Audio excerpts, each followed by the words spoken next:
আসসালামু আলাইকুম।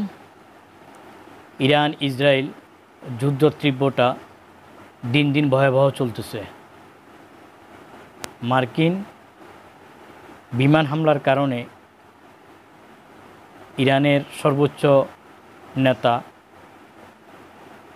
খামেনি তিনি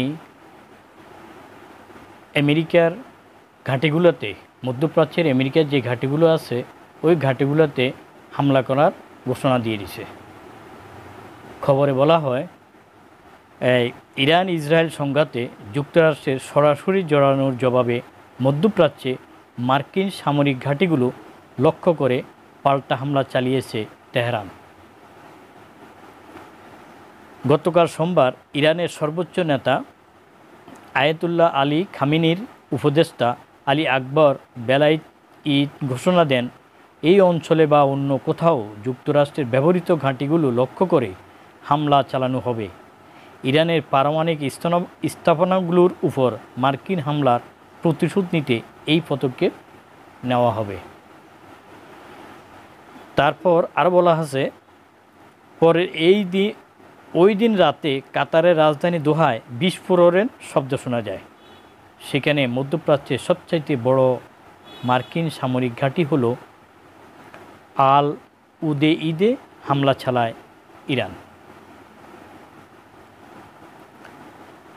আল উদেইদে বিমান ঘাঁটিতে কী আছে?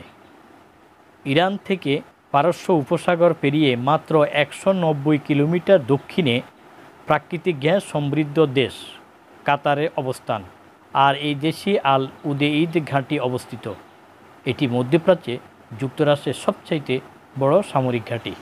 প্রিয় দর্শক, কাতারের 1996 সালে কাতারের রাজধানী দোহার কাছে মরু অঞ্চলে 24 হেক্টর জায়গা জুড়ে গড়ে তোলা হয় এই ঘাঁটিটি, মার্কিন এই ঘাঁটি। এটি যুক্তরাষ্ট্রের সেন্ট্রাল কমান্ডের ফরওয়ার্ড হেডকোয়ার্টারের অগ্রবর্তী সদর দপ্তর। মিশর থেকে শুরু করে কাজাখস্তান পর্যন্ত বিশাল অঞ্চলে মার্কিন সামরিক কার্যক্রম পরিচালিত হয় এই সদর দপ্তর থেকে। এই ঘাঁটিতে কাতারের নিজস্ব বিমান বাহিনী ছাড়াও যুক্তরাষ্ট্র, যুক্তরাজ্য ও আরও কয়েকটি দেশের বাহিনী অবস্থান করেছে। সেখানে প্রায় 10,000 সেনা থাকেন। চলতি বছরের শুরুর দিকে ওয়াশিংটন ভিত্তিক পত্রিকা দ্য হিলের এক প্রতিবেদনে বলা হয়, আল উদেইদ ঘাঁটিতে ভালোভাবে রক্ষণাবেক্ষণ করা দীর্ঘ রানওয়ের কারণে দ্রুত বাহিনী মোতায়েন করা যায়, যা যুক্তরাষ্ট্রের সামরিক শক্তি প্রদর্শনে একটি গুরুত্বপূর্ণ অংশ। প্রিয় দর্শক, আজ পর্যন্ত এই খবর এখানেই শেষ হলো। গোটা পৃথিবীতে কি ঘটে কি হয় একমাত্র আল্লাহই জানেন। আমরা যুদ্ধ চাই না, আমরা চাই শান্তি।